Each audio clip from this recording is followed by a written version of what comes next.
Ayan, at ito nga, magmumukbang ulit ako ngayong gabi ng balot galing sa TikTok. Actually, pangalawang order ko na po ito. Talagang satisfied po ako sa lasa niya kasi may lasa na po siya talaga. Parang namamarin pa po siya.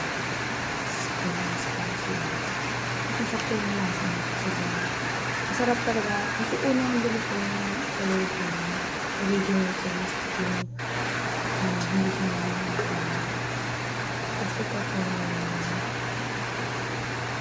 bilog ko. Tapos medyo spicy po siya.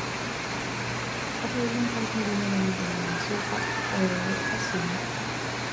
Pero mas perfect ko yung suka at asin pa rin. So, kung i-rate ko yung balik na ito, 10 out of 10. Sobrang yummy at yung sisi niya.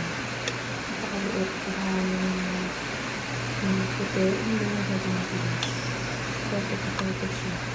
Lalo may braces ako. Ang hirap ko nabat. Pwede lang. Masakit pa. Nag-i-adjust mo. Talagang nagpipis ako.